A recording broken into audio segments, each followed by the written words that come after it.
Դատախազը Ռոբերտ Քոչարյանի նկատմամբ քրեական հետապնդում հարուցելու համար դիմել է կենտրոնական ընտրական հանձնաժողով։ Ռոբերտ Քոչարյանը կկալանավորվի։ 6 ընդդիմադիր ուժեր ընտրությունների արդյունքները կվիճարկեն Սահմանադրական դատարանում։ Քաղաքացիական պայմանագիրը թեև ընդդիմությանը լեգիտիմ չի համարում, բայց ընտրությունների չեղարկմանը դեմ է։ Քաղաքացիական պայմանագրի պատգամավորները նոր օրենսդրական նախաձեռնությամբ են հանդես եկել ընտրություններից առաջ 6 ամիս Հայաստանում բնակվելը պարտադիր կլինի։ Ռուսաստանի Դաշնությունը հիմա էլ սկսել է արդարանալ Հայաստանից մատակարարումների սահմանափակումները քաղաքական պատճառներ չունեն, հայտարարել է Ռոսել Խոտնաձորի ղեկավարը։ Բարև ձեզ, դուք դիտում եք առաջին լրատվականը, ես Սիրանուշ Պապյանն եմ, այսօր հունիսի 17-ը, չորեքշաբթի։ Ուղիղ եթերում քննարկում ենք անցնող ժամերի կարևորագույն իրադարձությունները։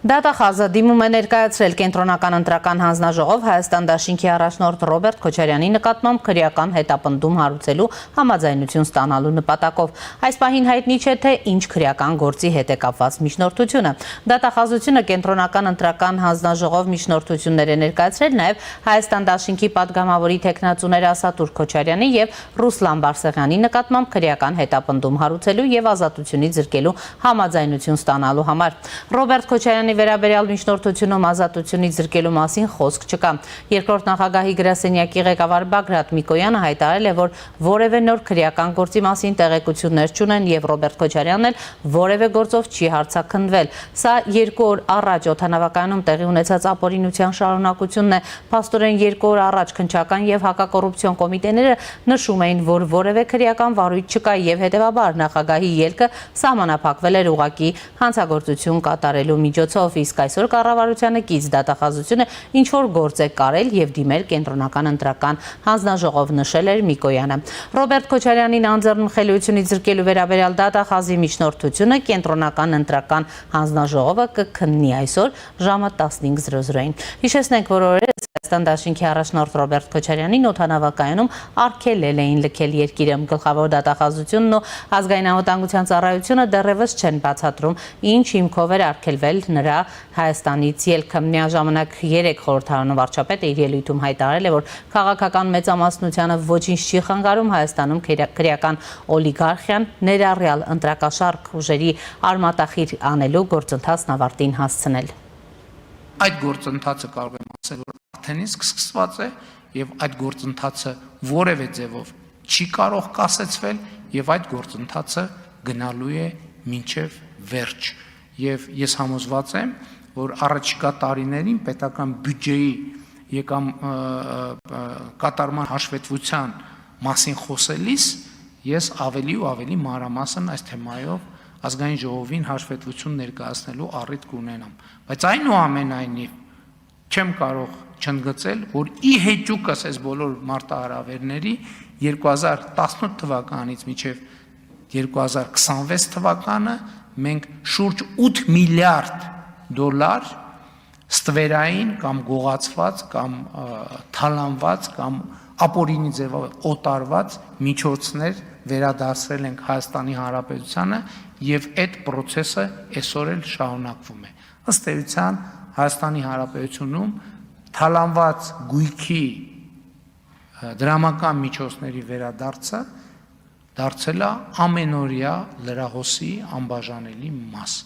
Ամեն օրյա, ամեն շաբաթյա, ամեն ամսյա ռեժիմով մենք դա տեսնում ենք եւ իհարկե որևէ կասկած չկա,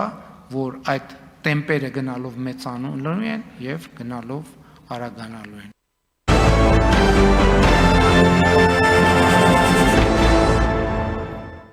Քաղաքացիական պայմանագիր կուսակցությունը այս պահին օրենսդրական փոփոխությունների նախաձեռնման փուլում է, ցանկանում են ընտրակաշառքի մասով օրենքում ավելի հստակեցումներ մտցնել, հայտարարել է քաղաքացիական պայմանագիր խմբակցության падգամավոր Վահագն Ալեքսանյանը։ Այս պահի դրությամբ մեր օրենսդրությունը բավականաչափ հստակ չէ ու ընտրակաշառատու սրիկաները կարողանում են դեռևս մանևրել օրենքի այսպես բաներում։ Առնվազն ընտրակաշառք բաժանելու մասով շատ լուրջ խստացումներ ենք նախատեսում ու քաղաքական դաշտը մաքրում ենք ընտրակաշառատու սրիկաներից։ պետք է շատ հստակ լինի, որ եթե օրինակ սիստեմատիկ բացահայտումներ են լինում ընտրակաշառքի մասով, առնվազն այդ կուսակցությունը այլևս չկարողանա ընտրություններին մասնակցել, ասել է Ալեքսանյանը։ Քաղաքացիական պայմանագրի երկու այլ պատգամավորներ Արուսյակ Մանավազյանը եւ Ալխազ Ղազարյանն էլ շրջանառության մեջ են դրել նոր օրենքի նախագծերի փաթեթ, որով առաջարկում են սահմանել, որ Հայաստանում համապետական ընտրություններին եւ հանրաքվեներին կարող են մասնակցել Հայաստանի քաղաքացիություն ունեցող այն անձինք, որոնք ընտրություններին նախորդած 1 տարվա ընթացքում 6 ամիս բնակվել են Հայաստանի Հանրապետությունում։ Պատգամավորները որպես շրջանառության մեջ դրված նախագծի հիմնավորում նշում են այն, որ ներկայիս կարգավորումներով Հայաստանի ազգային ժողովի ընտրություններին եւ հանրաքվեներին մասնակցելու իրավունքի իրացման համար բացակայում է քաղաքացի պետություն մշտական կապն արտացոլող որևէ լուծում, ի տարբերություն տեղական ինքնակառավարման մարմինների ընտրությունների ու տեղական հանրաքվեների։ Պետության հետ քաղաքացու բավարար կապի տեսության հիմքում ընկած է այն գաղափարը, որ քաղաքացիությունը չպետք է լինի միայն ֆորմալ իրավական կապ, այլ պետք է արտացոլի անձի իրական, սոցիալական, տնտեսական ու քաղաքական կապը պետության հետ։ Քաղաքացիությունն արդյունավետ է, երբ առկա է անձի ու պետության միջև իրական ու կայուն փոխկապակցվածություն, քանի որ այդ դեպքում քաղաքացին ոչ միայն օգտվում է պետության կողմից երաշխավորված իրավունքներից, այլև մասնակցում է հանրային կյանքին ու կրում կայացած որոշումների հետևանքները։ Թեև քաղաքացիությունը ժողովրդաիշխանության իրացման, ընտրություններին ու հանրաքվեներին մասնակցության հիմնական նախապայմանն է, այն ինքնին միշտ չէ, որ վկայում է պետության հետ բավարար կապի մասին։ Եթե անձը երկար ժամանակ կտրված է պետության, քաղաքական, սոցիալական ու տնտեսական կյանքից, ապա քաղաքացիությունը կարող է դառնալ միայն ձևական կապ։ Ըստ այդմ, ընտրական գործընթացները պետք է առավելապես արտացոլեն այն քաղաքացիների կամքը, որոնք իրականում գտնվում են տվյալ պետության որոշումների ազդեցության ներքո եւ անմիջականորեն առնչվում են դրանց հետևանքներին։ Քաղաքացիությունը նաեւ պատկանելություն եւ մասնակցություն է պետության քաղաքական կյանքին։ Ուստի ընտրություններին ու հանրաքվեներին մասնակցությունը առավել հիմնավորված է այն քաղաքացիների համար, որոնք հիմնական շահերի կենտրոնը տվյալ պետությունն է եւ որոնք ոչ միայն մասնակցում են իշխանության ձևավորման, այլև ներգրաված են դրա գործունեության նկատմամբ ժողովրդավարական վերահսկողության գործընթացում։ Նախագծերի փաթեթով առաջարկվում է համապետական ընտրություններին եւ հանրաքվեներին մասնակցելու համար կարևորել պետության հետ կապի ոչ միայն ֆորմալ, այլև բովանդակային կողմը։ Այդ նպատակով նախատեսվում է սահմանել պահանջ, ըստ որի ընտրություններին կամ հանրաքվեներին մասնակցելու իրավունք կունենան այն քաղաքացիները, որոնք քվեարկության օրվան նախորդող 365 օրվա ընթացքում Հայաստանի Հանրապետությունում փաստացի գտնվել են առնվազն 183 օր։ Հեղինակների գնահատմամբ այս փոփոխությունները կնպաստեն ժողովրդաիշխանության իրացման համակարգային միասնականությանն ապահովմանը, որը ժողովրդավարական կառավարմանը մասնակցեն այն քաղաքացիները, որոնց կապը պետության հետ իրական ու բովանդակային բնույթ ունի։ Եվ այս պահին առաջինի տաղավարում զրուցելու եմ Քրիստոնյա ժողովրդավարական կուսակցության նախագահ Լևոն Շիրինյանի հետ։ Բարև ձեզ, պարոն Շիրինյան։ Շնորհակալ եմ հրավերն ընդունելու համար։ Հետընտրական զարգացումներին գանք, մինչ կանդրադառնանք այսօր ժամը 3-ին դատախազության ուրեմն միջնորդությանը, գիտեք, դատախազը Ռոբերտ Քոչարյանի նկատմամբ քրեական հետապնդում հարուցելու համար դիմել է կենտրոնական ընտրական հանձնաժողով, այսօր ժամը 3-ին կքննարկի այն։ Նախ հետընտրական զարգացումներին անդրադառնանք, տեսեք, իշխանությունը նախաձեռնել է տարբեր օրենսդրական փաթեթներ, մի դեպքում ուրեմն ընտրակաշառքի խստացման հետ կապված պատասխանատվության եւ վերցնողի եւ ուրեմն տվողի, մյուս դեպքում ուրեմն մենք գիտենք, թե այս ընտրությունների ինչպիսի ազդեցություն ունեցան ուրեմն Ռուսաստանից ուրեմն մեր քաղաքացիների Հայաստան տեղափոխել եւ քվեարկության իրականացնելու այս գործընթացը ինչպես է ազդեցությունների վրա։ Հիմա այսպիսի տարբեր նախաձեռնություններով են հանդես գալիս։ Պարոն Շիրինյան, չէր կարելի սա ավելի վաղանել, որովհետև այս մասին խոսել ենք ոչ թե 3, ոչ թե մայիսի միայն, այլ ամիսներ առաջ, երբ հունվարից հետո ըստ էության այս ամբողջ գործընթացի մասին հետախուզական ուրեմն ծառայություններ տվյալներ հրապարակում, բայց մենք նոր հետընտրական process-ում ուրեմն սկսում ենք այսպիսի գործընթաց։ Իհարկե կարելի է եւ ավելի ռադիկալ, բայց թե կա այն ինչ կա, որովհետեւ հավանաբար իշխանությունը նպատակարար է գտել այս ժամանակն ընտրել այս պարագայով այս ձևով դա մեկ երկրորդ մասը կա անշուշտ որի տեղեկատվությանը ես ինչպես նաև Հայաստանում շատ-շատերը չեն դիրապետում, ես կարծում եմ սա անմիջականորեն կապված է Ռուսաստանի ներքաղաքական վիճակի հետ, Ռուսաստանի թուլացման եւ Հայաստանի իշխանությունների եւ Ռուսաստանի իշխանությունների, այսպես ասած, բարձաբանումների առումի հետ կապ ունի, այնպես որ գուցեև դա է, մենք հիշում ենք, չէ, Պուտինի եւ Փաշինյանի հանդիպումը, մենք գիտենք էկրանի վրա ինչ է ասվել եւ ողջունել ենք, բայց մենք չգիտենք, թե հետընթացով մութ սենյակներում ինչ է պահանջվել, այնպես որ շատ չլինենք խիստ, չլինենք նաեւ ներողամիտ. Այստեղ ուղղակի ժամանակին երևի կիմանանք ինչ է, օրինակ ես դա կապում եմ հիմնականում հետո այն հանդիպման, այն բարձաբանումների հետ, որը եղել է էկրանի հետևի մասում, որից տեղեկություն չունենք։ Պարոն Շիրինյան, գալով Ռոբերտ Քոչարյանին, գիտեք, նրան արգելեցին Հայաստանից դուրս գալ, ուրեմն եւ գիտենք միայնային, որ դատախազությունը միջնորդել է ԿՀ-ին քննարկելու, այսօր կքննվի ըստ էության ժամը 3-ին, ինչպես է գնահատում այս գործընթացները, որովհետեւ մենք շատ երկար տարիներ ձեզ հետ էլ քննարկել ենք, որ ուրեմն շատ հայտարարություններ են հնչել, որ ոչ մի մուկուձուկ չի պլստալու, պետություն անդալանացը պետությանն է վերադարձնելու, ընտրակեղծարարները չպետք է մասնակցել ընտրություններին, բայց տեսել ենք այն, ինչ տեսել ենք, եւ Ռոբերտ Քոչարյանը տեսել եք, թե ինչքան ձայն ստացավ նաեւ այս ընտրություններին։ Նախ սա մտահոգիչ հանգամանք չէ ձեր գնահատմամբ, եւ երկրորդը ինչ է կարծում, իսկապես իշխանությունը հայտարարություններից այն կողմ է անցնելու այս առումով եւ գնալու է ռադիկալ քայլերի, ընդհանուր մինչեւ օրինակ հնարավոր է Ռոբերտ Քոչարյանը դարձյալ անազատության մեջ հայտնվի, այս առումով ուրեմն ինչպես է այս գործընթացը գնահատում, նպատակը որն է, որովհետև հիշում եք վարչապետը ասում էր, չէ, որ Ռոբերտ Քոչարյանն նստելու է շատ երկար, այս հայտարարություններն էլ ենք հիշում։ Շատ, ուրեմն վարչապետը երեք կարծեմ բարձաբանում տվեց, դա ժամանակի պարագայի հետ կապելով, ժամանակի պարագան ակնհայտ է կապված է Ռուսաստանի դիրքորոշման հզորության, նաև Ռուսաստանի կողմից այն հուժգու ագրեսիայի կազմակերպումով, որը եղավ ընտրությունների ընթացքում։ Օրինակ ես ասեմ, որ մեր ժողովրդավարական ուժերի անհաջողությունը, այսպես ոչ թե պարտությունը, անհաջողությունը կապ ունի նաև ժամանակին Նարիշկինի այն հայտարարության հետ, որ Հայաստանի Հանրապետությունում կան 4 կուսակցություններ, հիշում եք, չէ, 4 անձեր, որոնք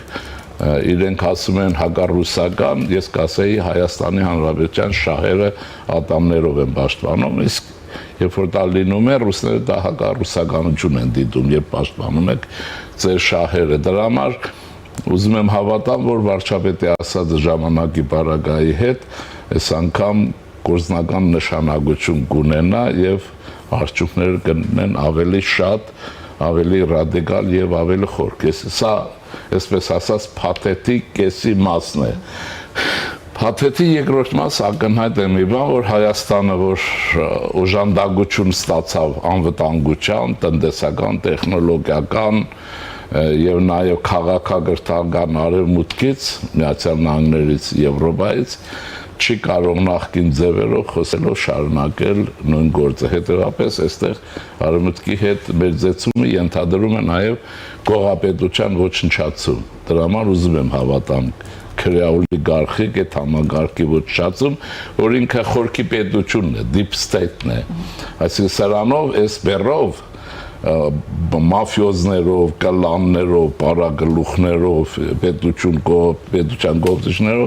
դժվար կարողանալ գնալ Միացյալ Նահանգների հետ հարաբերությունների ավելի մերձեցման այն օգուտների, որ նաև անվտանգության, նաև որ արևմուտքը տալիս է, այնպես որ ուզում եմ հավատամ, որ այս անգամ այդպես է լինելու, նաև այսպես ասեմ, օլիգարխիան ամբողջությամբ կջախջախվի կամ գբարագլուխների մասով եթե կջախջախվի, ուրեմն կսկսվի մաքրման գործընթացը։ Այդ Ղարաբաղյան կլան պարագլուխներ, ռուսական քրեաօլիգարխիկ ներխուժում, որ կազմակերպեց Կրեմլը եւ տեղավորեց ազգային ժողովում, նաև ուրեմն օտարգործի այդ ռուսական սեգմենտի համարտի մադրություն անկախությանը, անվտանգության եւ ռուսների թելադրանքով Ադրբեջանի հետ ընդհանուր առաջացնելու ձգտումները գոնե որ այս հիդրայի գլուխը պիտի կդրվի, եթե չէ այն անցումը չի լինելու, որը Աստված մեզ շնորհել է այս վիճակում վերականգնվելու։ Դրանք ինձ հիմք են տալիս մի քիչ հավատալու, որ այս անգամ այդպես չի լինի, բայց այսօր մենք ինքներս կտեսնենք, բայց որ այսպես ասած սրանց հավաքեցին այսպես ասեմ, փոսի մեջ լցրեցին, երեքն էլ փորձեցին, չէ, ճողոբրել, ուրեմն չստացվեց, անձնական գործերով երեք պարագլուխներ փորձում են ճողոբրել։ Դա ինձ հիշեցնում է այն Բունկեր ֆիլմը 45 թվականի, դուք վստահ եմ դիտած կլինեք Հիտլերի բունկերից ինչպես են մեր ձավորները ճողոբրում ամեն մեկ իր կաշին փրկելու համար։ Հիմլերը միտեղ, Գյորինգը միտեղ եւ ամեն մեկը կույսի բանը պաստառը գրած ճակատին, բայց ամերիկացիների ձեռը չբրծան եւ կանգնեցին կամ եւ այլ։ Ուզում եմ, այս նույն կրկնությունն է պատկերի, հուսանք որ այդպես կլինի, բայց նաեւ այստեղ հանրային ճնշում է պետք։ Այսինքն հանրության պահանջն էլ կա նաեւ Ռոբերտ Քոչարյանի։ Մենք այն որ մենք թվում է թե ասում ենք խոսում ենք, պահանջում ենք եւ այլն, ընդհանրապես ասեմ ձեզ, հասարակական գիտակցությունը եւ քաղաքական կարծիքը հասարակական կարծիքը անտեսելը ոչ մի իշխանության համար հեշտ չի տրվում։ Այս պարագայում կարծում եմ որ Հայաստանի իշխանությունը նաև շահագրգիռ չի որ դա անտեսվի, այլապես ռեֆորմները չեն լինելու։ Հիմա կամ ռեֆորմները, կամ հիդրայի գլուխը, որը մեր պետականության հիմքերի հիմքում քայքայճ աշխատանք անում։ Բայց ես Քոչարյանի պարագայում կոնկրետ առաջարկ ունեմ։ Ինձ համար անհասկանալի է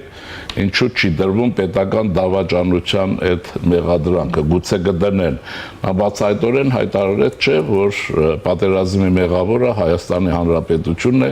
եւ պատերազմ երևի մենք ենք սկսել։ Այստեղ կբացվի նաեւ թե Արցախ հովանձնեց եւ այս մաֆիան ինչ դեր է խաղացել այս բանի մեջ։ Այսինքն սա պիտի գնա, գործընթացը կարծում եմ կգնա։ Այլապես դժվար է պատկերացնել Հայաստանի զարգացում եւ արևմուտքի հետ փոխհարաբերությունների կանոնավորում։ Լավ, տեսեք, դուք նշում եք նույն այդ ռուսական ուրեմն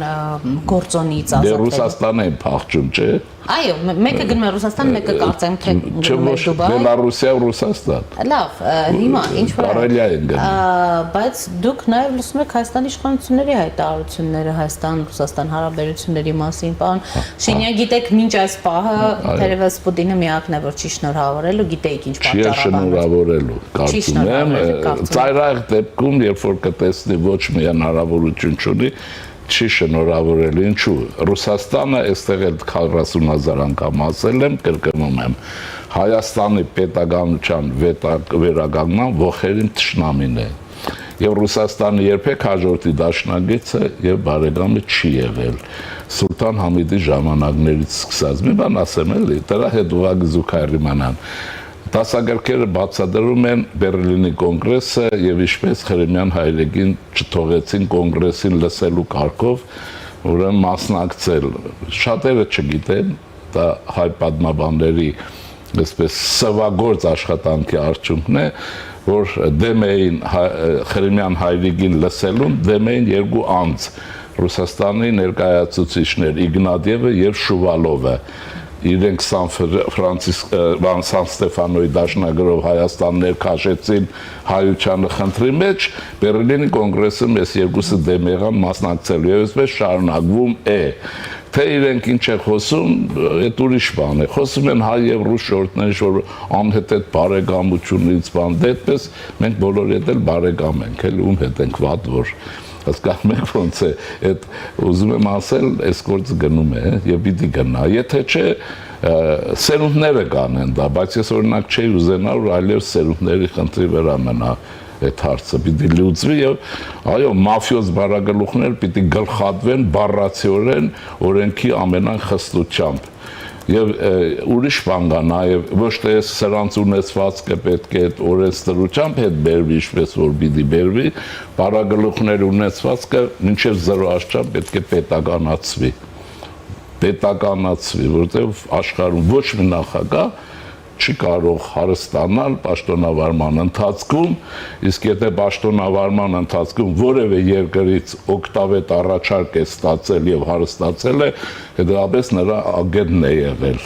Այլապես չեն տա։ Եվ ասեմ, սրա մեջ իմ ասած մեջ ոչ մի զարմանալի բան չկա, ասեմ ձեզ, աննախադեպ այն է ասեմ, Հարավային Կորեայում 2 նախագահ են գլխատում, դրա համար Հարավային Կորեան ծաղկում է այն հզորություն ունի, ինչ որ ունի, հիմա նախագահների գլուխը, որ ովքեր կաշառք եւ այլն, այնտեղ հավես ունեն, կլանային երկիրը, նայեցեք, որը մեկը թռնում է գլուխը, կամ այդ գլուխը չպետք է լինի, կամ Հարավային Կորեան, նույնն է, հիմա Հայաստանը չի լինելու, թե այս ավազագախմբերը Ես նկատի ունեմ, որ նրանց ընդհանրապես ընտրություններին մասնակցելու գործընթացը չպետք է օրենսդրորեն կասեցվեր, եթե մենք անդադ հայտարարում էինք եւ այլն։ Այո, լավ կլներ, որ անեին, եթե դա անեին, ես ոչ մի կասկած չունեմ, որ հեղափոխության աջակից ուժերը հիմա կնստեին ընդդիմության Բայց նրանք դիմելու են սահմանադրական դատարան, գիտեք, պարոն Շիրինյան։ Դե գնալու է գործը, բայց դե սահմանադրական դատարան եւ ոչինչ չի փրկի, ոնց որ տենդրություններ չփրկեցին, որովհետեւ հաջորդը, այսպես ասեմ, Հայաստանում, արտադրության համար իհարկե ներողություն եմ խնդրում, պատի դեմ կանգնած վիճակում է, կամ պետականությունը պիտի կայացնի, կամ չի լինելու։ Ռուսկի միրը այս Սոդոմ Գոմորի ժամանակ իրեն ոչնչացնելու է տանի, ինչպես որ Արցախ չկա այլևս։ Այս նույնն է։ Ալտերնատիվը գոյություն չունի։ Եթե լիներ եւ դրա համար կարծում եմ ժողովրդի իմաստություն ունեցավ, այդուհանդերձ 500 միլիոնից ավելի ձայն չտվեց։ Այսինքն մի մասն էլ կանգնեց հերոսաբար, չէ, որ ինչ կաշառեցին, կաշառված մասը ուրիշ է, չէ։ Բայց մի կողմից էլ տեսեք, նույն քաղաքացիական պայմանագիրը հայտարարում է, որ այո, ընտրակաշառքը ունեցել է ընտրությունների վրա ազդեցություն, բայց չի դիմում սահմանադրական դատարան։ Տրամաբանական չէր լինի, որ քաղաքացիական պայմանագիրն էլ նույնպես ընդդեմ է իսկական հեղափոխություն, իսկական ռադիկալիզմ, բայց մենք տեսնում ենք, որ այդ ռադիկալիզմը, որ մենք սպասում ենք, քանի տարի չի ցուցադրվում, բայց աշճանաբար ինձ թվում է կլինի պայմանների հասունացումով։ Դե իշխանությունը այլ հարց ունի, հանրությունը ուրիշ հարց ունի եւ այլն։ Հիմա եթե այս պարագայում այդ սեգմենտին զրկում են հնարավորությունից ընտրակաշառքի վրա, Հայաստանում ակնհայտ է դառնում, որ ձևավորվել է միակուսակցական պետական համակարգ, որը արևմուտքում ընդհանրապես չի ընդունվում։ Պրոբլեմները շատ են, հավանաբար մտածել են այս ձևով այդ ռուսական սեգմենտին ամորձատել էլի եւ ամորձատում են։ Վճռական են կարծում եք այս քաղաքական իմաստով իհարկե սարմատական, այսինքն այստեղ մենք պետք է նկատի ունենանք մի բան, որ մենք սովորենք հեղափոխության արմատական ձևերին եւ այլն, բայց հավանաբար կարող եմ հավանաբար բառնել հանեմ, հայկական հեղափոխությունը ունի իր սպეციფიკան եւ այսպես շարժվում ենք դեպի լեռն մասիս։ Տեսեք, պարոն Շիրինյան, ընտրակաշառքը ունեցել է ազդեցություն, հայտարարում է իշխանությունը, ընդդիմությունը գիտեք, դիմում է սահմանադրական դատարան, էլ վարչական ռեսուրս է կիրառել իշխանություն եւ այլ հոդվածներով։ Հիմա հարց է առաջանում, ընդհանրապես այս ընտրությունները լեգիտիմ էին, թե ոչ ձեր կարծիքով։ Այստեղ է որ հարցն է։ Ես կարծում եմ, որ Մոսկվայից հրահանգ կա անպայմանորեն այս ընտրությունները հայտարարել ոչ լեգիտիմ, դրա համար է նախկին գող, գծող բան, դե գիտեք դրան, չէ, երկիրը կողոպտած Արցախ ազդանցները բոլորը խոսում են արդարությունից։ Տարել են ընդդիմություն, խոսում են եւ տարօրինակ բան է, քրեա օլիգարխիկ մասը հեղափոխություն է անում, հիշեք հայտարարությունները, աշխարհում միակ երկիրն է, որտեղ քրեական օլիգարխիան հեղափոխություն է անում մաֆիոզ գործերի հետ միասին։ Ուրեմն այստեղ խնդիրը վարկապեկելն է գործընթացը եւ ոչ լեգիտիմության ուրեմն բանը կախել է։ Այդ ինչ որ ասես Նարիշկին է, ինչին սպասում է պարոն Պուտինը, բայց դա չի տեսնել, ընտրությունները լեգիտիմ են, նորմալ եղել են։ Այսինքն չեն արդարացել իրենց սպասումները։ Պարոն Շիրինյան ասում են, որ իրենց սպասումները արդարացել են, որովհետև ամեն դեպքում տարբեր գնահատականներ են հնչում։ Ամեն դեպքում խորհրդարանում ներկայացված են լինելու ընդդիմադիրների տեսքով։ Բոլոր դեպքերում օրենսդիր մարմինն է, այստեղ այդ ուրիշ է սպეციფიკան այստեղ է, բայց գործադիր իշխանությունը մնում է մերը, իսկ ընտրությունները եղել են լեգիտիմ, չի եղել արտառոց մի բան։ Մանր-մունր բաներ եղել են։ Իհարկե, ուրեմն սա այսպես է, բայց Մոսկվայի հիմնական խաղաթուղթը, որին պարոն Պուտինը սպասում է, այն տեղեկանք կստանա, որ Հայաստանում ընտրությունները լեգիտիմ չեն, որ գործի ամբողջ թափով, բայց դա այդպես չի։ Բոլորն ասենք էլ երկու մարդ է, անձ է, չէ՞ սպասում, որ ուրեմն մեր երկրից դուրս ընտրությունները լեգիտիմ չեն։ Մեկը Ռուսական Ֆեդերացիայի նախագահն է, մյուսը Հյուսիսային Կորեայի պրեզիդենտ N-ը, երկուսն էլ չեն շնորհավորել։ Ես դրա համար ես շնորհակալ եմ։ Մեր ընտրությունները սրանք չեն պղծում։ Առանձնապես բան չկա, սպասելիք էլ չկա, պետք է չի սպասել, շարժվել է պես առաջ, բայց իսկական պետք է այն հիմքերը ստեղծել նոր պետության, նոր որակական այդ հիմքերը ստեղծելու համար։ Հիմա դրա ժամանակն է։ Պարոն Շինյան, եթե օրինակ այդ 3 ուրեմն ինչպես վարչապետն է ասում, եռագլուխ ուժերը իրենց առաջնորդներով ընդհանրապես չկարողանային մասնակցել օրենքի հիմնավորմամբ այս ընտրություններին, պատկերը այլ չէր լինի։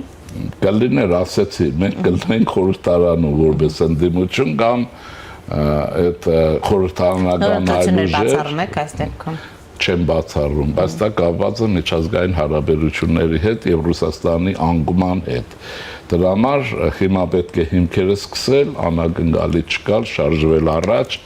եւ ընտրություններն էլ ուրեմն կայացել են նորմալ, առավել քան Հայաստանում հնարավոր էր։ Ես ասեմ մի բան, որ 2 օր առաջ էր գրասենյակում է մի քաղաքացի եկավ Չարբախից էր, թե 3-րդ մասից, մի խոսքով չեմ հիշում ինչ, ասաց, այնտեղից եմ եկել, վրայցս հոտ է գալիս, ասի, տարնակ էլ չեմ ասի, ինչ հոտ, ասես փողի հոտ է գալիս, այնքան փող բաժանեցին, որ եւ այլն։ Դե երևի շահություններ թողեց, որ փողը բաժանեն, ունը զրկվեն, էլի, փողը ծախսում են, էլի, երևի էլի։ Ուզում եմ ասել, այս մասը, բայց դա չի ստվերում են, լեգիտիմության հարցը խնդիր չի։ Եվ այդ ասես նաև բարոն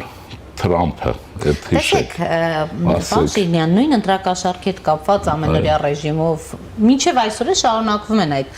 ձայնագրությունները հակակոռուպցիոն կոմիտեի կողմից հանրայնացվող տարածվող։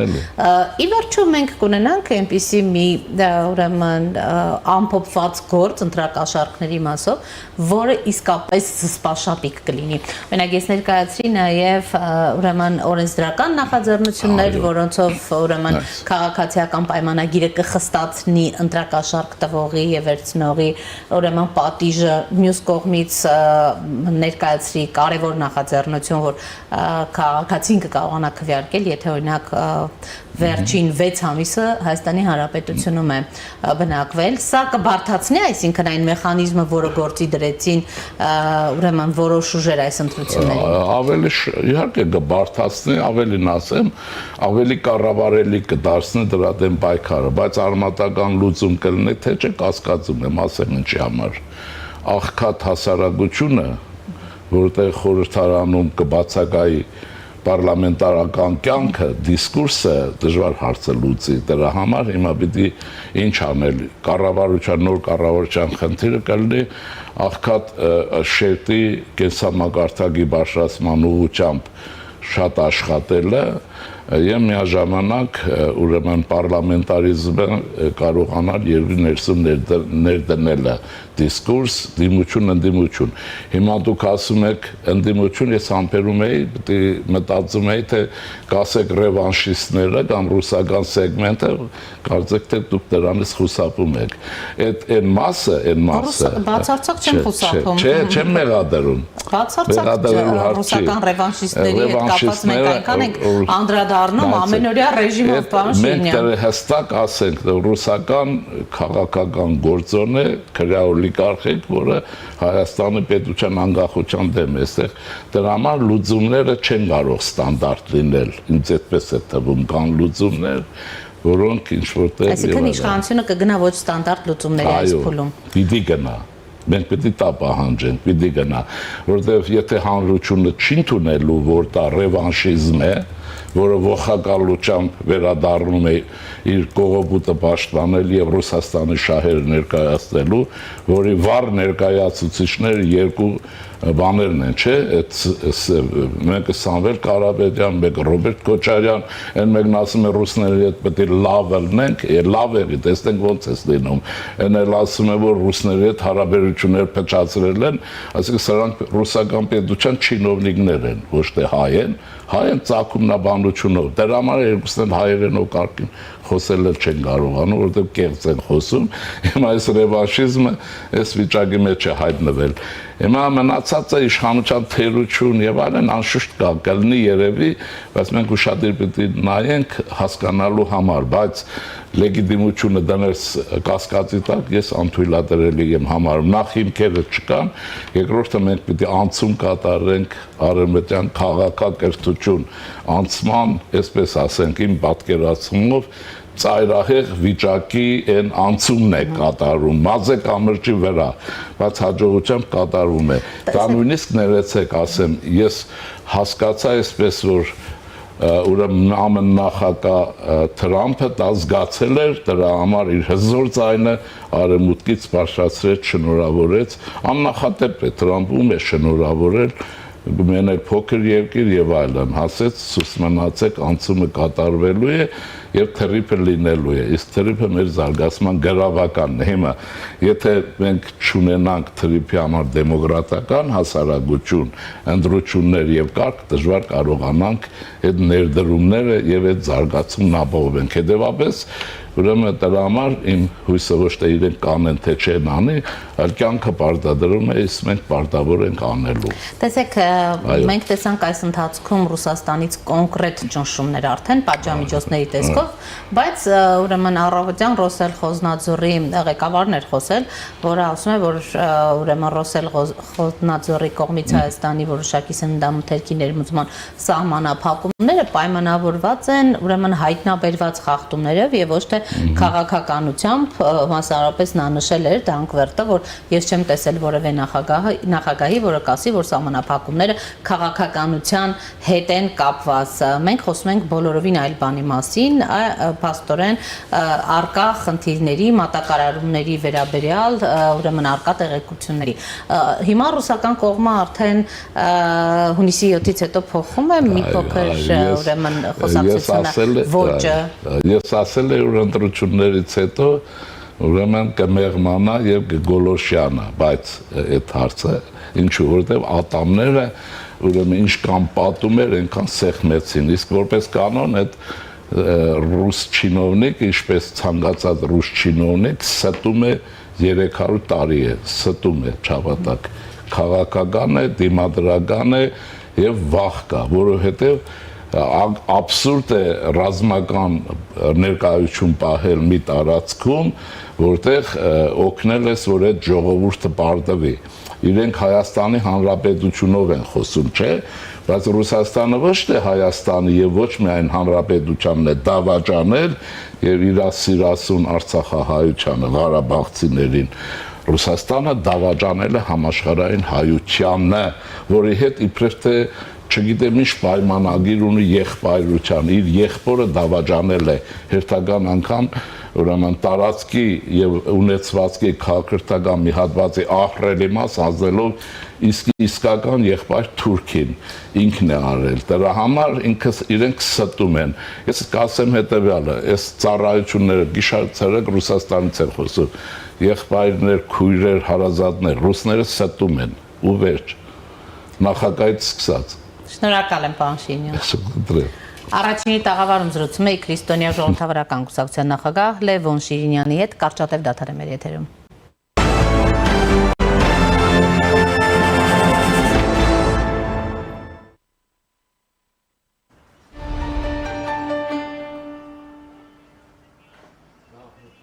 Տանը քո հեռուստացույցը դարձրու ամենանոր սերիալները HD որակով դիտելու լավագույն միջոցը։ Դրա համար պարտադիր չէ ոչ հեռախոս, ոչ պլանշետ կամ այլ սարք։ Պարզապես վերցրու հեռուստացույցի վահանակը, սեղմի հավելվածներ կամ ռուսերեն պրիլաժենիա կամ անգլերեն applications եւ այնտեղ գրեք Armflix։ Եվ ինչպես հեռախոսով, այնպես էլ հեռուստացույցի վրա սեղմելով ներբեռնել կամ download, հեռուստացույցիդ հավելվածներ բաժնում կհայտնվի հենց Armflix-ի կոճակը, որն էլ սեղմելով հեռուստացույցի վրա կբացվի Armflix-ի հավելվածը եւ վերջ։ Քեզ եւ տան բոլոր անդամներին հասանելի կլինեն վերջին սերիալները առաջինը եւ առանց գովազդի ու այն էլ HD որակի դիտելու հնարավորությունը։ Armflix եւ քո հեռուստացույցը լավագույն ժամանցի միջոցներից է։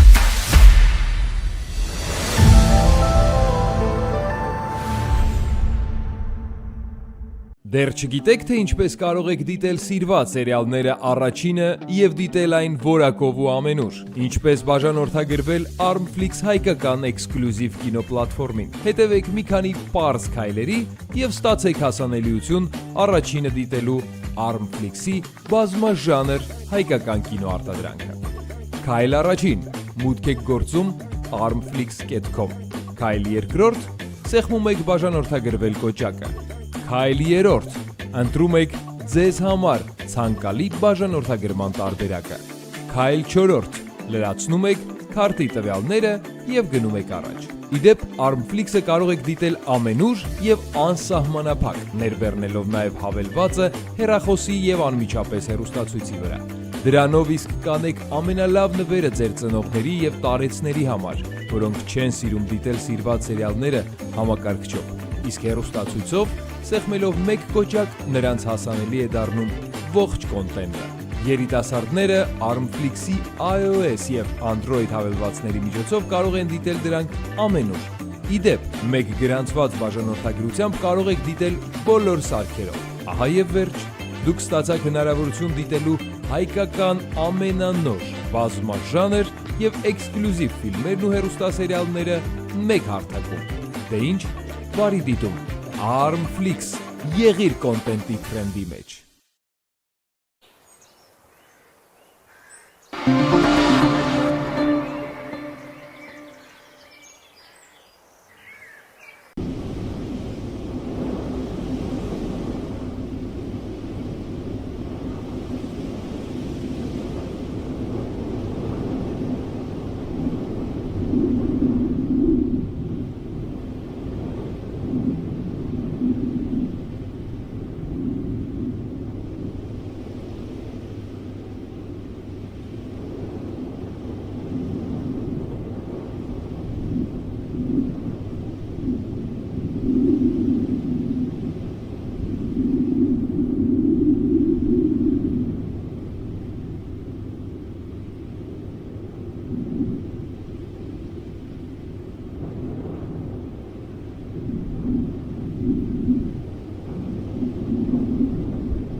Հանուն Հանրապետության կուսակցությունը առաջիկայում սահմանված կարգով դիմելու է սահմանադրական դատարան։ Մենք վիճարկում ենք ոչ միայն քվեարկության արդյունքը, այլև այն քաղաքական, իրավական ու հանրային միջավայրը, որի պայմաններում այդ արդյունքը ձևավորվել է, ասված է Հանուն Հանրապետության կուսակցության նախագահ Արման Բաբաջանյանի Facebook-ի էջում։ Ընտրությունը հանրային իշխանության ձևավորման սահմանադրական գործընթաց է, որի իրական արժեքը պայմանավորված է ընտրողի կամքի ազատությամբ, քաղաքական ուժերի հավասար մրցակցությամբ, գործընթացի օրինականությամբ ու դրա նկատմամբ հանրային վստահությամբ։ Երբ ընտրական գործընթացի վրա ազդում են անհավասար պայմանները, կազմակերպված ճնշումները, խեղված մրցակցային միջավայրը, ֆինանսական ու վարչական անհամաչափ ազդեցությունները, տեղեկատվական հարձակումներն ու օտար ազդեցության գործոնները, հարցականի տակ է դրվում ոչ միայն որևէ քաղաքական ուժի օգտին արձանագրված արդյունքը, այլև ամբողջ ընտրական գործընթացի սահմանադրական լեգիտիմությունը։ Մեր նպատակը Հայաստանի Հանրապետությունում ընտրական իրավունքի, ժողովրդավարության, քաղաքական մրցակցության ու հանրային իշխանության ձևավորման սահմանադրական հիմքերի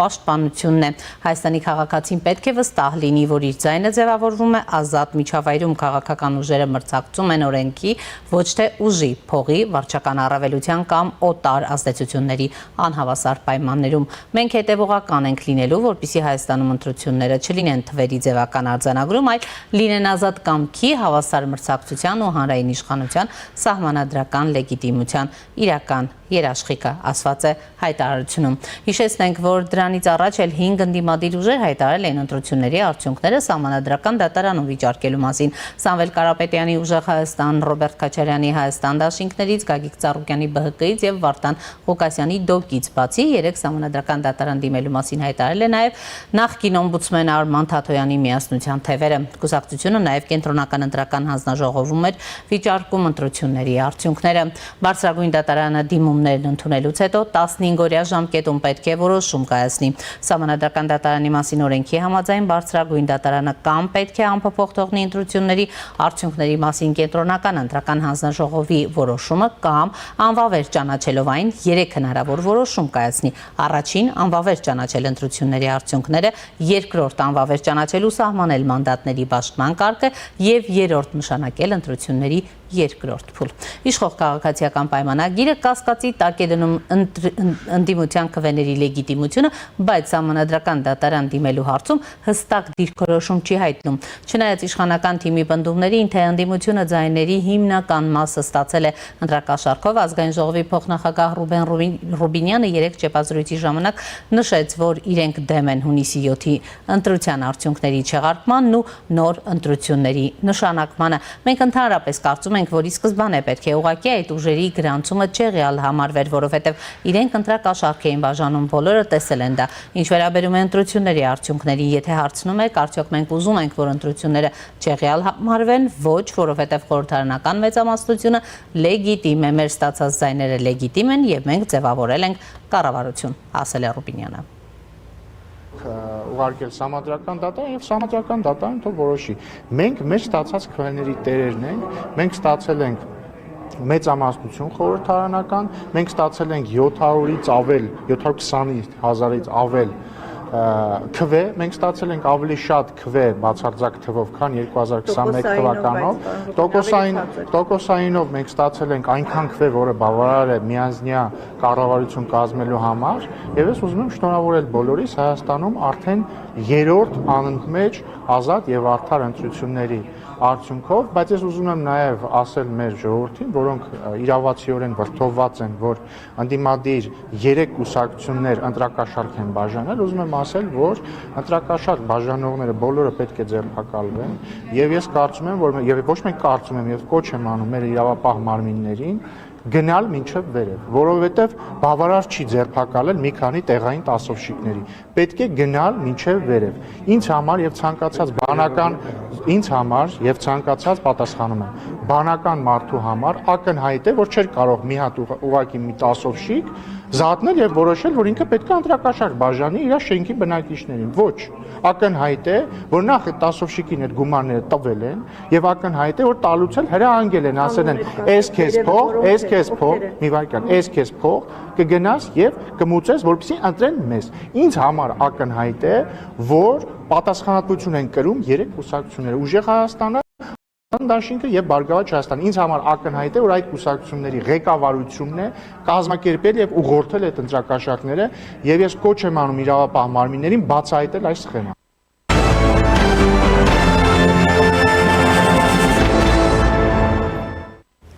Ռոսել Խոզնաձորի կողմից Հայաստանից որոշակի սննդամթերքի ներմուծման սահմանափակումները պայմանավորված են հայտնաբերված խախտումներով եւ ոչ թե քաղաքականությամբ, հայտարարել է գործակալության ղեկավար Սերգեյ Դանկվերտը։ Ես չեմ տեսել որևէ նախագահի, որը կասի, որ սահմանափակումները քաղաքականության հետ են կապված։ Այս դեպքում մենք խոսում ենք բոլորովին այլ բանի մասին։ Մենք ունենք ձեռնարկությունների հետ աշխատանքի բազմամյա պատմություն, լաբորատոր հետազոտությունների արդյունքներ, մատակարարումների վերաբերյալ տվյալներ ու արձանագրված խախտումների մասին տեղեկություններ, ասել է նա լրատվամիջոցներին։ Նրա խոսքով Հայաստանի խնդիրը արտադրության եւ վերահսկողության կազմակերպումն է։ Դանկվերտը ընդգծել է, որ արտադրանքի նկատմամբ վերահսկողությունը պետք է իրականացվի անմիջապես արտադրության փուլում։ Նա հավելել է, որ համակարգի արդյունավետ գործունեության համար անհրաժեշտ են նաեւ համագործակցություն, արտադրական վերահսկողություն, ինչպես նաեւ արտադրողների միությունների պատասխանատվություն։ Հենց դա է այսօր պակասում, ուստի սահմանափակումների պատճառները կապված են արտադրանքի որակի ու անվտանգության հետ, այլ ոչ թե քաղաքականության, եզրափակել է ռուս պաշտոնյան։ Ռուսաստանը Հայաստանից մի խումբ ապրանքների ներմուծման սահմանափակումները սկսեց կիրառել հայաստանյան ընտրություններից շաբաթներ առաջ, սկզբում արգելելով ջերմուկի վաճառքը, հետո հայկական ծաղիկների ներմուծումը, ապա սահմանափակումներ մտցնելով մի քանի տեսակի բանջարեղենների, ելակի, իսկ ավելի ուշ նաև կորիզավոր մրգերի ու խաղողի նկատմամբ։ Ռոսել Խոտնաձորը պարբերաբար հայկական արտադրանքի վերաբերյալ սահմանափակումների մասին է հայտարարում, պատճառաբանում, թե խախտումներ են հայտնաբերվել բեռներում։ Այս ամենի խորապատկերին հայտնի է դարձել, որ Եվրամիության արտակարգ առևտրային օգնություն է պատրաստում Հայաստանի համար Ռուսաստանի ներմուծման սահմանափակումները փոխհատուցելու համար, քանի որ Բրյուսելն ու Մոսկվան մրցակցում են Կովկասյան Հանրապետության ապագայի վրա ազդեցության համար։ Այս մասին ասվում է Financial Times-ի անդրադարձում։ Ծրագրերին ծանոթ 4 աղբյուրների համաձայն Եվրոպական հանձնաժողովը մշակում է այսպես կոչված ինքնավար առևտրային միջոցառումներ, որոնք կնվազեցնեն հայկական սննդամթերքի ու գյուղատնտեսական արտադրանքի արտահանման մաքսատուրքերը։ Այս նախաձեռնությունը պատասխան է Ռուսաստանի կողմից Հայաստանի վերջին ընտրություններից առաջ սահմանված ներմուծման սահմանափակումներին, որոնք Բրյուսելի կարծիքով ուղղված էին երկրի արևմտամետ կառավարության վրա ճնշում գործադրելուն։ Հիմա ժամանակն է, որ մենք առաջ շարժվենք եւ աջակցենք նրանց, ցույց տանք, որ կարող ենք լինել հուսալի գործընկեր։ Նրանց ընկերներն են պետք, իսկ մենք պետք է պաշտպանենք մեր հարևաններին, ասել են աղբյուրներից մեկը։ Միջոցառումները, որոնք պահանջում են անդամ պետությունների մեծամասնության ու Եվրախորհրդարանի հաստատումը, կընդգրկվեն ռուսական արգելքների թիրախում գտնվող շուրջ 20 ապրանքային կատեգորիաների մեծ մասը, որոնք տարեկան կազմում են շուրջ 420 միլիոն եվրո ըստ երկու աղբյուրների։ Բրյուսելը մտահոգված է, որ Մոսկվան կարող է ուժեղացնել իր առևտրային ճնշումը նախկին խորհրդային հանրապետության վրա, հավելել են աղբյուրները։ Երկու այլ աղբյուրների համաձայն էլ առաջարկները կարող են ներկայացվել մի քանի շաբաթվա ընթացքում։ Եվրամիության արտաքին գործերի նախարարները երկուշաբթի Լյուքսեմբուրգում քննարկել են այս հարցը Հայաստանի արտաքին գործերի նախարարի հետ, հայտնել են պաշտոնյաները։ Եվրամիության ընդլայնման հարցերով հանձնակատար Մարթա Կոսը իր հերթին պատրաստվում է այցելել Հայաստան հաջորդ ամսվա սկզբին։ Հանձնաժողովը կառաջարկի ինքնավար առևտրային միջոցառումներ օգնելու ավելի շատ հայկական բիզնեսների մուտք գործել Եվրամիության նոր շուկայական հնարավորություններ ու աջակցելու երկրի տնտեսությանն այնտեղ, որտեղ այն ամենաշատն է տուժել, ասել է հանձնաժողովի խոսնակ Օլոֆ Գիլը։ Եվ այս պահին առաջինի տաղավարում զրուցելու եմ Գերագույն խորհրդի նախկին պատգամավոր Ազատ Արշակյանի հետ։ Բարև ձեզ, պարոն Արշակյան, շնորհակալ եմ լավեն ընդունելու համար։ Պարոն Արշակյան, անդրադառնանք սահմանադրական դատարան դիմելու քաղաքական ուժերի ուրեմն հանձնառությանը, գիտեք, ուրբաթ օրը կդիմեն, ուրեմն եւ նաեւ գիտեք, որ ուրեմն Հանուն Հանրապետության կուսակցության նախագահ Արման Բաբաջանյանն էլ հայտարարություններ տարածել, ուրեմն Հանուն Հանրապետությունը նույնպես դիմում է սահմանադրական դատարան։ Սրանք տարբեր դիմումներ են իհարկե տրամաբանորեն այլ բանի մասին, ինչպես է գնահատում։ Մի կողմից իշխանությունը հայտարարում է, որ ընտրակաշառքը ունեցել է ընտրությունների արդյունքների վրա զգալի նշանակություն, ազդեցություն, բայց մյուս կողմից էլ ասում է, քանի որ կա լեգիտիմ մեծամասնություն խորհրդարանում, ապա սահմանադրական դատարան դիմելու անհրաժեշտություն չեն տեսնում։ Դուք ինչպես եք գնահատում եւ ինչ հիմնավորմամբ համեցեք։ Մենք ունենք նախադեպ 2017 թվականին ազգային ժողովի ընտրությունների մասին գնահատական կար։ Բոլոր մասնակիցները, բացի հանրապետական կուսակցությունից, իր դաշնակիցներով եւ քաղաքացիական պայմանագրից, գտան, որ իրենց ձեռք բերած քվեները օրինական են, օրինաչափ են եւ արդարացի են։ Սա կարծեք թե արտագրված է։ Դուք հիշում եք 2017 թվականի ընտրությունների ժամանակ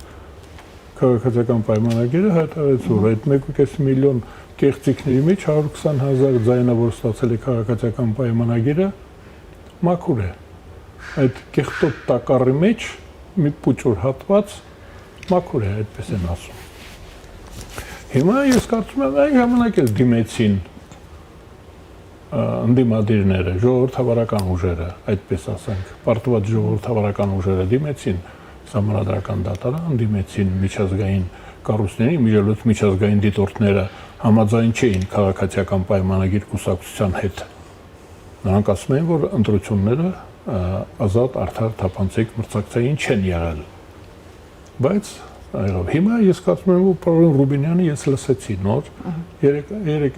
առավոտն էլ էի լսել։ Ուզում էի հասկանալ ինչ է կատարում, փաստորեն արտագրեց եւ կարդաց 2017 թվականի քաղաքացիական պայմանագիր կուսակցության հայտարարությունը։ Բայց նորից նախադեպ այն բանով մտածի, ինչքան տևեց այդ ազգային ժողովի կյանքը։ Մի տարի հետո դա վերածեց հեղափոխության։ Հիմա քաղաքացիական պայմանագիրը, որ իրեն դրել է հանրապետական կուսակցության եւ դաշնակիցների տեղը, դա մենակ չի, չէ՞, դա էլի երկու ուժ կան։ Իրանք պատմության դասերը սովորել է, թե չէ։ Իրենք համաձայն են, որ մի տարի հետո հեղափոխություն լինի։ Այ մի անգամ արել ենք մենք։ Մի անգամ մենք արել ենք։ Լավ, հիմա պարոն Ավշակյան, ինչու անդրադառնանք հանրապետության հայտարարությանը, ընդհանրապես ինչու եք կարծում, որ ընտրակաշառքի հարցը պետք է դառնա օրինակ Սահմանադրական դատարանի քննության առարկա, եթե ընտրությունները պաշտոնապես ավարտված են, իսկ արդյունքները ամփոփված ու հաստատված։ Տարօրինակ է հանուն հանրապետության քաղաքական կուսակցությունը կամպանիան սկսելու ժամանակ, երբ որ սկսվեց ընտրաշավը, հայտարարեց, որ մրցակցային չի կարող լինել։ Մրցակցային չի, որտեղ ելակետային հնարավորությունները տարբեր են։ Ուղղակի կա մի կարևոր հզոր ազդեցիկ ուժ, օտարերկրացիների մի մեծ զանգված տարբեր ազգանուններով։ Ազգանունները տարբեր են, օրինակ մեկի ազգանունը Պուտին է, պատկերացնում մյուսինը Միշուստին, մյուսինը Լավրով, մյուսինը Կարապետյան, մեկինը Ծառուկյան, մեկինը Քոչարյան, դրանք ներկայացնում են օտար երկրի շահերը մեր երկրում, ու նրանք քաղաքական իշխանության հայտ են ներկայացրել։ Ես դա հիշում եմ, որտեղ ինքս մասնակցել եմ Արման Բաբաջանյանի հայտարարություններին, ունկնդիր եմ եղել եւ աջակիցը։ Այսինքն հենց սկզբից հայտարարեց, եթե մասնակցում է իմպերիան մասնակցում է որպես մետրոպոլիա, որպես գոշներով, ուրեմն Հայաստանը ենթարկվում է ագրեսիայի, Հայաստանը ենթարկվել է հարձակման։ Հայաստանի իշխանությունը իդեպ եթե այսպես ենք մենք այն ժամանակ Արման Բաբաջանյանը դա հայտարարել, եթե սահմանի վրա, այսինքն ոչ թե եթե, քանի որ սահմանի վրա մեր զորքերը հենց որ հետ են քաշվում, չեն ապահովում սահմանների անձեռնմխելիությունը, չէ՞։ Մենք տագնապ ենք բարձրացնում, միջազգային դիտորդներ ենք հրավիրում, դաշնակիցներ ենք փնտրում, որոշ դաշնակիցների, որ պետք է օգնեին մեզ սահմանը անվտանգ պահելու, նրանց դատապարտում ենք, վռնդում ենք, հայհոյում ենք, չէ՞։ Հիմա այս բնագավառում նույնպես մենք ունենք սահմանապահներ, դիրքապահ, կենտրոնական ընտրական հանձնաժողով է կոչվում այդ դիրքապահը, կոչվում է դիրքապահը դատախազություն, կոչվում է հակակոռուպցիոն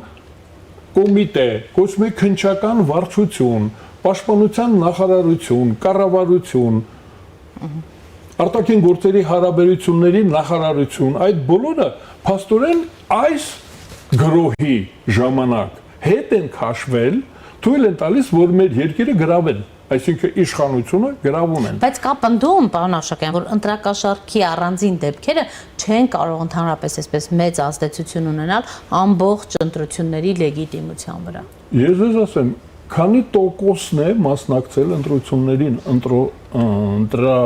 իրավունք ունեցող քաղաքացիների։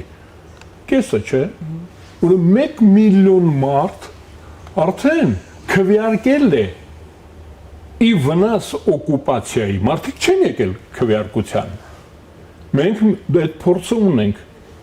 Մենք փորձ ունենք 2.5 միլիոն մարդ մասնակցել է ընտրություններին, այսինքն մեր քաղաքացիները պարտաճանաչ են եւ քաղաքականապես պատրաստված։ Այսինքն մենք 2 միլիոն 400 հազար ընտրող ունեցել ենք։ Մարդիկ գիտեն, երբ որ պետք է հայրենիքը պաշտպանել ազատագրական, երբ իշխանություն պետք է ձևավորվի, գալիս են ընտրությունները, հիմա չեն եկել, դա ընտրությունն է։ Այսինքն նրանք դատապարտում են դասալիքներին մեր իշխանությունները, ես ասում եմ Արման Բաբաջանյանի խոսքը, մեր իշխանությունները, ովքեր որ պետք է պաշտպանեին ժողովրդավարությունը մեր երկրում, իշխանությունը ունի բազմաթիվ ճյուղեր, կենտրոնական ընտրական հանձնաժողովի ղեկավարությամբ, վարչապետը չի այս պահին ղեկավարը, ընդհանրապես նա է պատասխանատուն,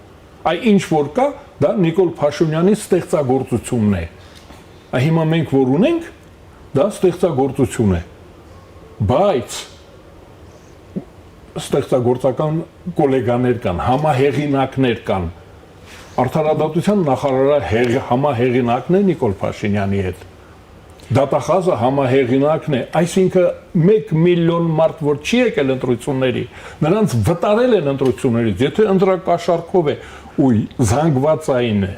ես ասեմ, որ կարևորությունը ինչու՞մն է, որ դա զանգվածով է ու հենց մենք չենք իմացել,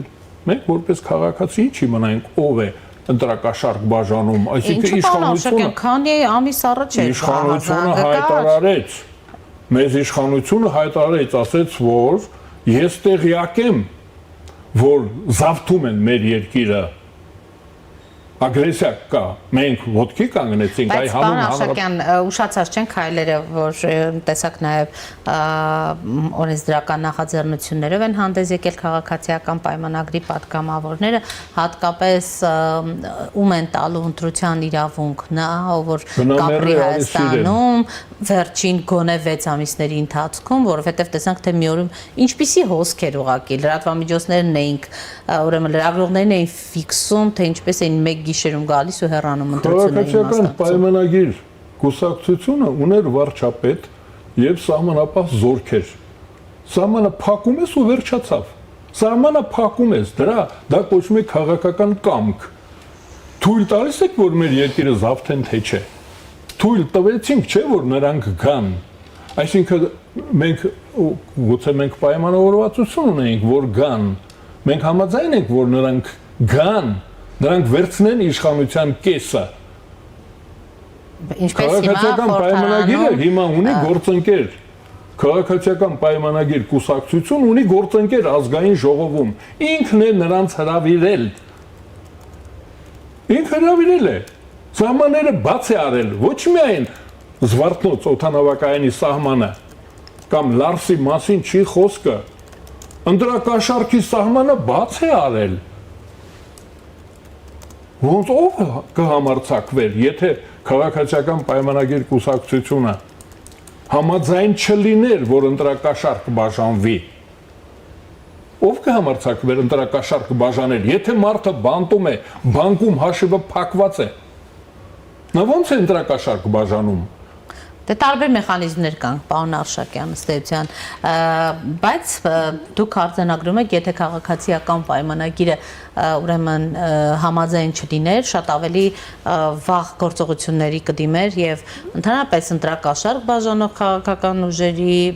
հետ կապված այնպիսի արագ օրենսդրական նախաձեռնություններ կլինեին, որոնք, այսպես ասած, ընտրակաշառատու ուժերին ուղղակի դուրս կդնեին գործընթացներից ընտրական։ Երկիրը զավթում են, զավթիչի դեմ սահմանի վրա որ գալիս է հակառակորդը,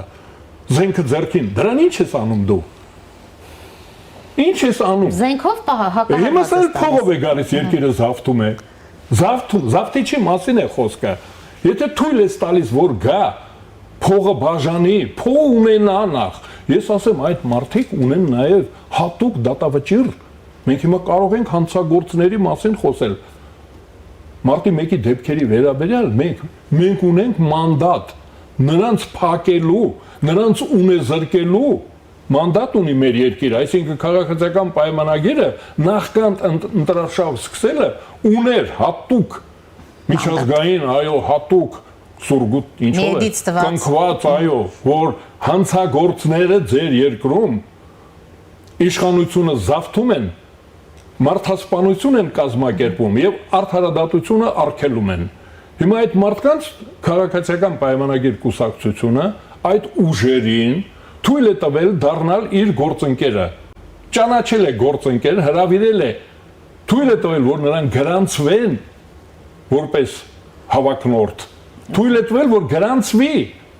թույլ է տվել, որ դրամը նրանց շրջանառության մեջ լինի, նրանց գրասենյակները աշխատանք կատարեն, նրանց ավտոմոբիլները շրջեն, դուք պատկերացնում եք նրանց եթերը տվել պետության փողով, այսինքն մենք, քաղաքացիներս, մեր երկիրը զավթող ուժերին իրավունք ենք տվել, փող ենք տվել, եթեր ենք տվել, թրուցիկներ ենք տվել, մենք ենք փողը տվել թրուցիկի, որ մեզ հայհոյեն, մեր երկիրը զավթեն, այ փամփուշտ ենք տվել, այ փամփուշտի մասին շատ են խոսում, մենք փամփուշտներ տվեցինք մեր հակառակորդին, որ գնդակահարեն Հայաստանի Հանրապետության քաղաքական իշխանությանը։ Քանի որ մարտի 1-ից խոսեցիք, պարոն Արշակյան, ուզում եմ անդրադառնանք նաև ուրեմն գլխավոր դատախազության միջնորդությանը, գիտեք, կենտրոնական ընտրական հանձնաժողովում Ռոբերտ Քոչարյանի հարցը կքննարկվի։ Այս քայլերը ուշացած են, ուշացած չեն, ուրեմն թե իշխանությունը հիմա արդեն ավելի մեծ հնարավորություն ունի ռադիկալ քայլերի գնալու, դիմելու, դուք ինչպես եք գնահատում, թե հասարակության ուրեմն մոտ ուրեմն արկա պահանջի բավարարման հետևից է գնում, ինչ է տեղի ունենում։ Հասարակությանը մի կողմ թողնենք, անդադ հասարակությանը ասում են դուք որոշեք, մենք ունենք օրենքներ ունենք, օրենքի կոպիտ խախտումներ են եղել։ Երևան քաղաքում, Հայաստանի Հանրապետության մայրաքաղաքում մարդկանց գնդակահարել են։ Գնդակահարել են, ոմանք զոհվել են, ոմանք վիրավորվել են։ Մարդիկ հեռացել են Հայաստանից, հեռացել են, 1 միլիոն մարդ հեռացել է Հայաստանից։ Հիմա նոր մենք իմացել ենք, նոր ենք մենք դրա մասին մտածում։ Ես ասում եմ, այսինքն դա մեր համար զբաղմունք է։ Մեր համար զբաղմունք են գտել, էլի, թիրախ են, չուչել են գտել։ Ու ասում են, եկեք այդ չուչելին ճիպոտահարեք։ Ճիպոտահարեք չուչելին։ Նա ինչի պետք է ազատության մեջ լիներ այսօր։ Այդ ում առաջ, այդ ոնց որ կենտրոնական ընտրական հանձնաժողովին կուսակցություններից մեկը ասում է, գիտեք, ընտրակաշառքներ են բաժանվում, ու այդ ընտրակաշառքների վերաբերյալ կան քրեական վարույթներ։ Կենտրոնական ընտրական հանձնաժողովն ասում է, մենք հիմա մի հատ քվեարկենք, կտեսնենք դուք իրավունք ունեք մեզ գործի դնելու թե չէ։ Կարծես թե իրենք ինչի համար են կենտրոնական ընտրական ինչի համար է կազմակերպելու եւ վերահսկելու, չէ։ Ուրեմն քաղաքական կուսակցությունը ինքը վերահսկիչ որպես Դանիել Իոնիսյանի մասին չասեմ, Արթուր Սակունցի մասին չասեմ, մարդիկ իրենց հաշվին, իրենց ազատության ժամանակի հաշվին վերահսկում այս պաշտոնյաներն ասում են հիմա մենք քվեարկեցին մեր աչքի առաջ ապտակեցին հերոստատիտողներին, ասեցին մենք չենք ուզում դրանով զբաղվել, դուք գտեք դատավճիռներ, բաներ հայթայթեք, տեսեք էլ ինչ կա, բերեք, մենք քվեարկում ենք անգործության օգտին։ Այսինքն ես ասում եմ, որ Հայաստանի Հանրապետության իշխանությունը անգործությանն է մատնվել, թույլ է տվել, որ իշխանությունը զավթեն, ինքը նրանց հետ հիմա գործընկեր է։ Այ Հայաստանի Հանրապետության իշխանությունը արդարադատության նախարարությունը որպես լիցենզիա տվող, դատախազությունը որպես սանկցիա տվող, դատարանը որպես դատավճիռ տվող։ Այդ դրանք ազգային ժողովը օրենքներ, հիմա ասում են մյուս հետագա ընտրությունների համար մենք օրենք ենք ընդունում։ Այդ նախաձեռնությունը դա է, չէ՞։ Պարոն Արշակյան, պետք է դա վաղուց լիներ Ռոբերտ Քոչարյանը, պետք է արդեն 8 տարի բանտում լիներ։ Ու նրա, եթե 25 տարի է ծմահ բանդարկության ներման դիմումը, չէ, իրավունքը, 25 տարի հետո, այ հաշվեք, 25-ից հանած 8, որպեսզի լրանա, դիմում գրի ռեժիմը փոխելու համար։ Այսինքն Ռոբերտ Քոչարյանը պետք է վաղուց բանտում լիներ։ Դուք Ռոբերտ Քոչարյանին բերել եք ազգային ժողով ու հիմա էլ գախտնի շշուկով ասում արի ականջիդ ասեմ։ Ուզում իմ ականջին միասա տպեք տեսնեմ ինչու եք մեղադրում այդ մարդին։ Ասում ականջիդ ասեմ չեն ասում, գիտեք, դուք գիտեք ինչու են մեղադրում։ Ոչ, դեռ պարզ չէ, դեռ պարզ չէ, երբ ուրեմն Հայաստանի Հանրապետության սահմաններն նա փորձեց լքել, իդեպ վերջերս գիտեք Ծառուկյանին չթողեցին մեկնել, Նարեկ Կարապետյանին եւ դա կոչվում է արի ականջիդ ասեմ, արի մոտ ասեմ։ Հասարակությանը ավելի պարզ պիտի ասեն, թե ինչ ականջիդ ասեմ, ո՞նց թե։ Մեղադրականը տպեք իմանանք ինչու եք մեղադրում մարդկանց։ Բայց իմանանք ոնց է Հայաստանի Հանրապետության քաղաքացուն ինչի՞ չեք թողում տեղաշարժվի։ Հայաստանի Հանրապետության քաղաքացի է, չէ՞ Ռոբերտ Քոչարյանը, իրավունք ինչ է փակում։ Ես ուզում եմ իմանալ, ասեք ինձ, չէ ասում արի ականջիդ կասել։ Ականջից մի ասա։ Տպեք մեղադրանքը, ինչու եք մեղադրում։ Ես գիտեմ, ես ասում եմ ինչու։ Մարտի 1-ի մասին կա դատավճիռ։ Մարտի 1-ի մասին ինքը եղել գլխավորը, երկրի ղեկավարը պատասխանատուն, սահմանադրության երաշխավորը, մարդու իրավունքների պաշտպանը գլխավոր։ Պարոն Արշակյան, եթե ամփոփենք հետընտրական զարգացումները հետաքրքիր շրջափուլ մտան, որովհետև մենք հիշում էինք Ռոբերտ Քոչարյանը հայտարարում էր, որ արդյունքները եթե իրենց չգոհացնեն հեղափոխություն են անելու եւ այլն, հիմա կարծեք թե մանդատներ չվերցնելու հետ կապված ուրեմն հարց չկա, քննարկելի կա, բայց կա ուրեմն սահմանադրական դատարան դիմելու, այսպես դիմումների տեղատարապ։ Ինչի կհանգեցնի սա։ Դուք ընդհանուր մինչև նոր ընտրություններ հավանական դիտարկում եք, թե ոչ։ Ես լավա տեսեմ։ Հեղափոխություն կլինի, բայց ուրիշները կանեն։ Ես հիմա մեծ, գիտեք ինչ է մեծ խոսում, 2017 թվականին ես Անժելա Թովմասյանի հայելու մոտ այսպես խոսել եմ, ասել եմ, եթե խախտվել է օրենքը, ուրեմն խախտվել է, եթե ընտրությունները օրինական չեն, ուրեմն օրինական չեն, հեղափոխություն է ձեզ սպասում։ Հեղափոխությունը եղել է, ես հիմա կոֆեի բաժակ նայող չեմ, ասել եմ 17 թվականին, հիմա էլ եմ ասում, եթե դուք Հայաստանի Հանրապետության իշխանության կեսը տվել եք օկուպանտներին, զավթիչներին եք տվել մեր երկրի իշխանությունը, ուրեմն սպասեք հեղափոխության, դա Ռոբերտ Քոչարյանը չի անի, շատ հնարավոր է, որ դուք Ռոբերտ Քոչարյանին ճիշտ գնահատական տակ եւ նրան ուր որ պետք է այնտեղ ուղարկեք, եւ ռուսերեն ուղարկեք եւ հայերեն կուղարկեք, բայց դա չի արդարացնում ձեր վարքագիծը այսօր, որ իշխանությունը տվել եք, դուք եք տվել հանուն հանրապետություն, բոլորը, իմ շրջապատում բոլորը, հիմա այդպիսի բան կա, չի ասում, ժողովուրդը մենք ասել ենք ձեզ, որ հակառակորդը զավթում է Հայաստանում իշխանությունը, գործի անցեք, անգործության համար դուք պատասխանատու եք, անգործությունը նույնպես հանցագործություն է, դուք իշխանության կեսը տվել եք մեր թշնամուն։ Այն հիմա երկրորդ հարցը երևի չենք հասցնի, չէ՞։ Տնտեսական պատերազմը միշտ ունի բացատրություններ, բլոճներ կգտնվեն, բլոճ եղածնենք, որ չգտնվի։ Մկնդեղը ինչ է, որ չլինի մկնդեղի մեջ։ Մկնդեղի մեջ ասում են, մկնդեղ պարունակող ջրի մեջ մկնդեղ կա։ Բա ինչ պետք է լիներ։ Դրա վրա գրված է, որ մկնդեղ կա, արսենիում կա։ Գրված է դա։ Դուք արդեն 200 տարի է խմում եք այդ մկնդեղը։ Ես ուրիշ բան եմ տեսնում, որ ռուս ժողովուրդ զրկվեց բանջարեղենից, կորիզավոր մրգից, խաղողից, լավ խմիչքից եւ մկնդեղից առողջարար։ Ալեքսանդր Մակեդոնացին մինչև կյանքի վերջը մկնդեղ էր խմում ու լավ էլ աշխարհը գրավեց։ Ռուս ժողովրդին եք դուք պատժում, երբ որ զրկում եք մեր բարձրորակ սննդամթերքից եւ խմիչքներից։ Դա էլ առանձին հոդված է։ Նրանց այս աշնանն էլ դրանց էծը։ Շնորհակալ եմ, պարոն Արշակյան։ Շնորհակալություն հրավերի համար։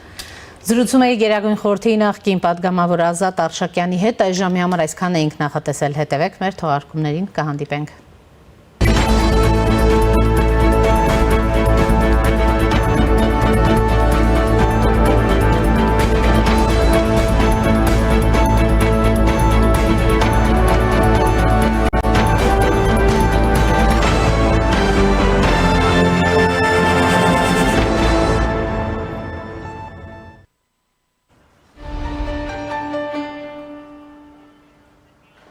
Տանը քո հեռուստացույցը դարձրու ամենանոր սերիալները HD որակով դիտելու լավագույն միջոցը։ Դրա համար պարտադիր չէ ոչ հեռախոս, ոչ պլանշետ կամ այլ սարք։ Պարզապես վերցրու հեռուստացույցի վահանակը, սեղմի հավելվածներ կամ ռուսերեն պրիլաժենիա կամ անգլերեն applications եւ այնտեղ գրեք Armflix։ Եվ ինչպես հեռախոսով, այնպես էլ հեռուստացույցի վրա սեղմելով ներբեռնել կամ download, հեռուստացույցիդ հավելվածներ բաժնում կհայտնվի հենց Armflix-ի կոճակը, որն էլ սեղմելով հեռուստացույցի վրա կբացվի Armflix-ի հավելվածը եւ վերջ։ Քեզ եւ տան բոլոր անդամներին հասանելի կլինեն վերջին սերիալները առաջինը եւ առանց գովազդի ու այն էլ HD որակի դիտելու հնարավորությունը։ Armflix եւ քո հեռուստացույցը լավագույն ժամանցի միջոցներից է։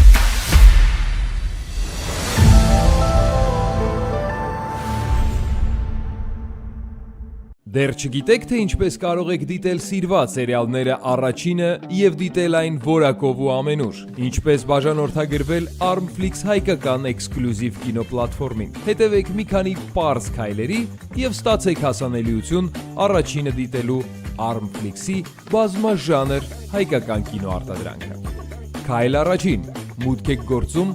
armflix.com։ Քայլ երկրորդ՝ սեղմում եք բաժանորդագրվել կոճակը։ Քայլ երրորդ՝ ընտրում եք ձեզ համար ցանկալի բաժանորդագրման տարբերակը։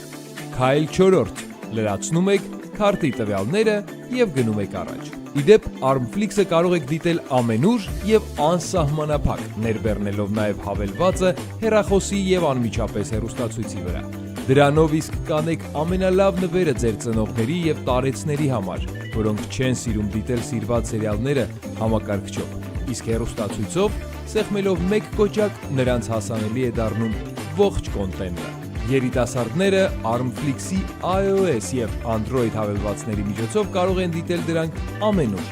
Իդեպ, մեկ գրանցված բաժանորդագրությամբ կարող եք դիտել բոլոր սարքերով։ Ահա եւ վերջ, դուք ստացաք հնարավորություն դիտելու հայկական ամենանոր, բազմաժանր եւ էքսկլյուզիվ ֆիլմերն ու հեռուստասերիալները մեկ հարթակում։ Դե ինչ, բարի դիտում։ Armflix, եղիր կոնտենտի թրենդի մեջ։